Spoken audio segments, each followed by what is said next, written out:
जी अदरीश भाई, मार्किंग तो मैंने कुछ ज़्यादा कर दी, आप तो नमाज़ पढ़ने चले गए। मैं भी अभी पढ़ता हूँ थोड़ी देर तक। अच्छा, तो ये मैंने 40 पे लिया हुआ है। ये देखिए, ये मेरा डाउन है, ये लंबाई है। ये मेरा डाउन है 40 पे। बैन वैसे अंदाज़न हम ले लेते हैं 17। ठीक है, यहाँ से भी हो गए 17। ठीक हो गया। अभी मैं जैसे मैं आपको कह रहा था कि जहाँ से हम लंबाई लेते हैं ना, यहाँ से हम लंबाई लेते हैं सूट की। तो जब सिला पहनने के बाद हमारी ये जो सिलाई है ना, ये वाली इसकी और इसकी सिलाई उसी नाप तक पहुँचनी चाहिए। और ये सिर्फ एंगल से ही आ सकती है, बाकी किस तरीके से नहीं आ सकती। अभी एंगल क्या है, ठीक है, ये मैंने इसका बैक उतारा, बैक मैंने उतारा है यहाँ से। ये जो है ना, ये देखो, ये 40, 38, 40, 42, 48, ये देखो ये चला गया 48 पे। अभी ये जो है ये 36 वाले हैं, 36, 37, 38, इस तरह।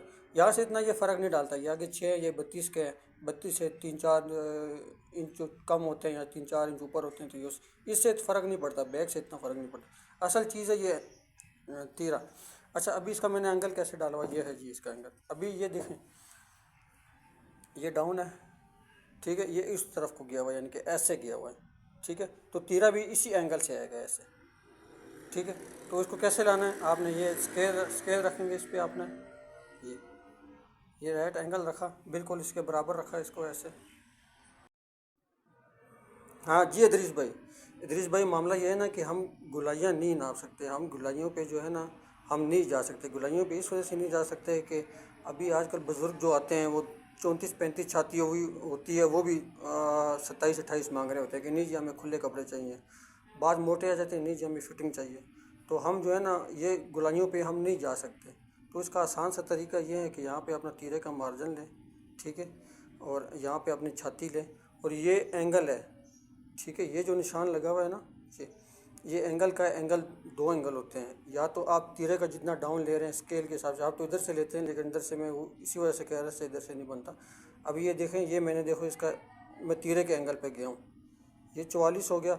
और उसके बाद ये जो मैंने फासला लिया ना, ये वाला जो फासला, ये वो फासला होता है जो तीरे और चौड़ाई के बीच में होता है। यानी कि अगर तीरा उसका 20 है और चौड़ाई उसकी 26 है, ठीक है, तो वो आपने निकाल लेना है इधर से। ठीक है, ये आपका डाउन हो गया। ये आपके तीरे और जो उसका फासला होता है, चौड़ाई का जो फासला होता है, ठीक है, ये वो आपने निकालना है। और उसके बाद यहाँ से आपने तीरा लेना है, तीरे का मार्जिन लेना, और यहाँ से छाती ले लेनी है। ठीक है, तो इससे आपका बाजू भी बिल्कुल सिंक हो जाता है, बिल्कुल सिंक हो जाता है। ठीक है, कोई मसला उसमें नहीं आता, और ना ही बड़ा होता है वो। अच्छा, ये देखें जी, ये देखें, उसी एंगल पे हमने वो रखा उसको, और ये आ गया। ठीक है जी, ये हमारा गुलाई होगी। यहाँ से भी हमारा मसला हल हो गया कि ये हमने कितना लेना है। इस पे भी हम अक्सर फंस जाते हैं। ठीक है, अभी उसके बाद आपने ये नाप लेना है, ये चीज़ नाप लेनी है। ठीक है, और जो ये जितना बनता है आपने यहाँ से उतना ही इसको रख देना है। ठीक है, तो अभी ये देखें, अभी देखो यहाँ से हमारा तीरा कितना बड़ा हो गया। ठीक है, इसका राउंड भी कितना बड़ा हो गया। ठीक है, तो ये राउंड बिल्कुल गले पे, ये उस जगह पे आएगा जहाँ से हमने नाप लिया होता है। क्योंकि जो मोटी गर्दन होती है ना, तो उसमें जो इजाफी मास जो इधर होता है ना, इधर, उसकी हम फ्रंट से ऐसे नाप लेते हैं। ठीक है, उसके आगे से लेते हैं, उसके ऊपर जो इजाफी मास होता है ना, उसके ऊपर हम नहीं लेते। ठीक है, उसके फ्रंट से ऐसे नाप लेते हैं। ठीक है, और जो इजाफी मास होता है ना, उसके आगे से लेते हैं। आगे समझ, तो ये तीरा फोल्ड होकर सीधा उसी जगह पे आएगा। और ये इसमें तिरछा नहीं करना। ये जो बैक है ना, ये तिरछा, हाँ, एक सूत्र अगर आप कर दो कोई मसला नहीं, यहाँ से थोड़ी ऊपर उठा दो। बहरहाल मैं नहीं करता। ठीक है, तिरछी कटिंग से मुझे पता नहीं, वैसे ही कोई नफ़रत सी है। ठीक है, तो ये चीज़ है ये। अच्छा, जैसे मैं वो पहले कह रहा था ना कि बाजू में दो एंगल होते, जो मैं बाजू समझा रहा था पहले, तो उसमें एक तो या तो इस एंगल पे चले जाए, और दूसरा या तो आप इस एंगल पे चले जाए। ठीक है, मैं इस एंगल पे जाता हूँ, इस एंगल पे ये सही रहता है। तो जो बिल्कुल साफ मांगे कि बिल्कुल मेरे बाजू पे चुनना है, तो इस एंगल पे चले जाएं। अच्छा, ये हो गया। अभी देखें, ये तीरा है, तीरा इसी एंगल से होके फोल्ड होके इसी एंगल से आएगा। आप दूसरे एंगल से नहीं आ सकते, आएंगे मसला बन जाता है। ठीक है, ये उसके लिए हमने क्या कर दिया, हमने इधर से एंगल डाल दिया, ये हो गया। ठीक है, अभी ये जो चीज़ है, ये भी एंगल है। अभी ये इस किस एंगल से इधर आए, इसका भी यही है कि जो आपने डाउन लिया है, ये जो आपने डाउन लिया या फ्रंट से जो डाउन लिया वो डाउन का निशान आप यहाँ लगाएंगे ऐसे। ये देखें मैंने 40 पे लगाया निशान, ठीक है। और ये तीरा तीरा साथ ही करता है। अच्छा एक चीज़ याद रहे कि तीरा जो है ना, जब आप फ्रंट काटते हैं ना, तीरा आपको साथ में रखना पड़ेगा, ठीक है। ये हो गया। और उसके बाद इसको, ये जो तीरे की लंबाई है, यहाँ से जो तीरा की ये लंबाई है ना, लंबाई का निशान है, ये जो तीरे की लंबाई यहाँ से यहाँ रखेंगे ऐसे, ठीक है। और इस पर आप ऐसे आ जाएंगे, इस एंगल पे, इस एंगल पे आ जाएंगे। उसके बाद आपने स्केल ऐसे रखना है, ठीक है। ये स्केल रखा, ये तीरे की लंबाई तक, ठीक है। और ये आपने इस गुलाई के साथ मिला देना है, ठीक है। अच्छा ये देखें मैंने बिल्कुल इसके बराबर रखा, ये देखें डाउन के बिल्कुल बराबर, ठीक है। ये डाउन के बराबर रखा और ये मैंने सीधा चला गया ऊपर, ठीक है। ये मैंने इसका एंगल डाल दिया कि इसी एंगल से मेरा तीरा वापस मुड़ के इधर आए, ठीक है। ये बैक है, इससे ऊपर ऊपर ये तीरा, यहाँ से लेके यहाँ तक ये तीरा है, ठीक है। इसको मैंने लिया 40 पे, सीधा सीधा ये 40 पे, ये देखें ये बैक है ना, यहाँ से तीरा आएगा, ठीक है। ये तीरे की वो नीचे वाली जगह होगी 40, ठीक है। अब ऊपर जो है ना, ये इसी एंगल पे हमने निशान डालना है बैन का। ये देखिए जी मैंने बैन पे निशान डाल दिया इसके ऊपर, इसी एंगल पे जो हम एंगल गए थे ना, ठीक है। ये 16, ये हो गया 17, ठीक है। ये हो गया, ये हो गया। और इसको ये जो बैन का हमने निशान डालना, ये सीधा चला जाएगा तीरे की, जो हम तीरे की चौड़ाई लिए ना वहाँ से, यहाँ पे इजाफी मार्जिन नहीं डालना हमने, ठीक है। ये हो गया। अच्छा जब ये हो गया ना, तो अभी ये जो लकीर डाली है ना, ये वाली, ये भी एंगल की लकीर है, ठीक है। ये भी एंगल की लकीर है। अच्छा जी इद्रिस भाई, अभी ये देखें, ये जो हमारा डाउन है ना, अभी मैं एंगल समझाता हूँ सिर्फ। ये देखो, ये जिस एंगल पे गया है ना, जिस जाविये पे हमारा गया है, उसी एंगल से हमने इधर से जाते हैं, ठीक है। और उसी एंगल पे हम उसका तीरा डालते हैं, और उसी एंगल से जो है ना, उसी एंगल से हम आते हैं, ये हम गुलाई लेते हैं, ये वाली, उसी एंगल से।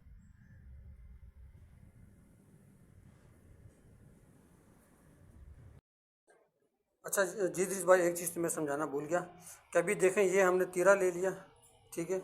अभी ये तीरा हमने लिया छाती के हिसाब से, ऊपर जो हाले का जो हिसाब है, जो गले का हिसाब है, वो मैं क्यों कह रहा था कि हम छाती पे नहीं जा सकते। वो इसलिए नहीं जा सकते कि अभी इस छाती का हमें क्या पता डाउन कितना है कितना नहीं है, ठीक है।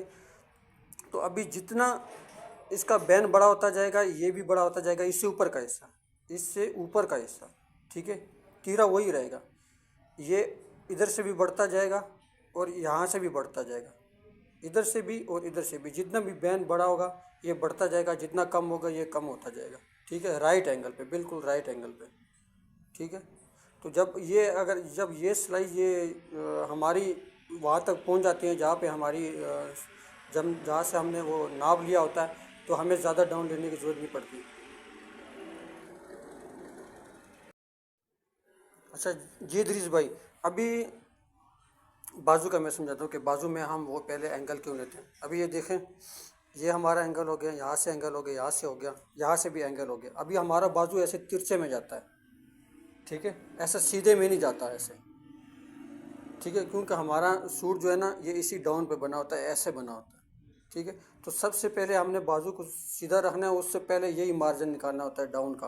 ये डाउन का मार्जिन निकाल के उसके बाद यहाँ पे जो फासला बनता है वो निकाल लेना है, ठीक है। वो निकाल के उसके बाद आपने बाजू चढ़ाना है, तो बिल्कुल सीधा इस शेप में आपका बाजू लग जाएगा, बिल्कुल ऐसा। अगर यहाँ पे अभी फ़र्ज़ करो ये हमने एंगल निकाला है, यहाँ पे बन रहा है 2 इंच और आपने वहाँ से काट दिया 4, तो बाजू आपका बहुत नीचे आ जाएगा, बाजू का एंगल नीचे चला जाएगा। जब नीचे जाएगा तो जब हम वो बास कस्टमर गिला करते हैं कि यार जेब ऊपर कर दिया, हालांकि जेब वो ऊपर नहीं होती, जैसे ही हम हाथ उठाते हैं ना, हाथ उठाते हैं तो जेब ऊपर चली जाती है।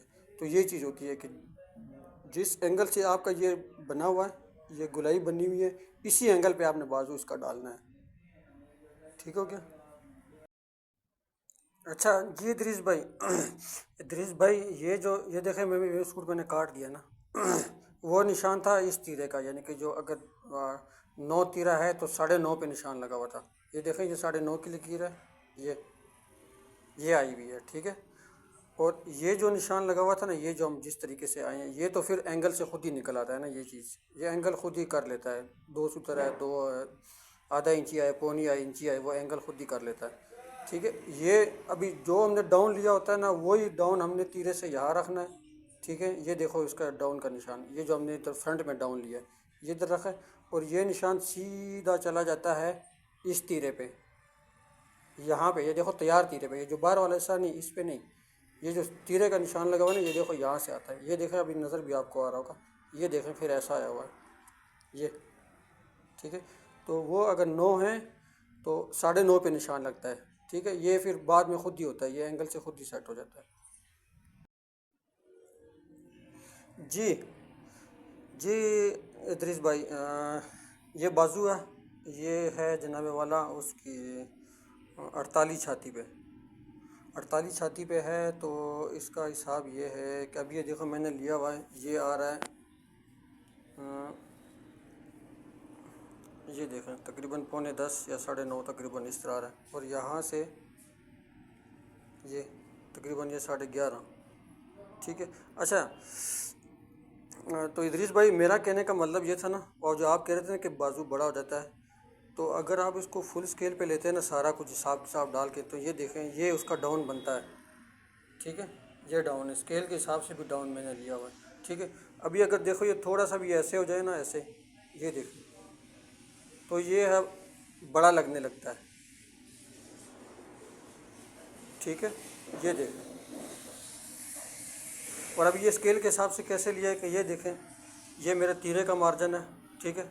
स्केल सीधे पे चलता है ना, ये मेरे से वो तीरे का मार्जिन है, यानी कि मैं यहाँ से अगर तीरा लेता हूँ तो फोल्ड होके इतना आता है, ठीक है। ये लिया, और उसके बाद ये देखें बाजू की चौड़ाई, ये देखें 48 पे, ठीक है। ये मेरी तीरे की चौड़ाई होगी, ये मेरा वो सीधा सीधा वो हो गया, ठीक है। तो स्केल पे जो है ना, गुलाई नहीं देखी जाती, गुलाई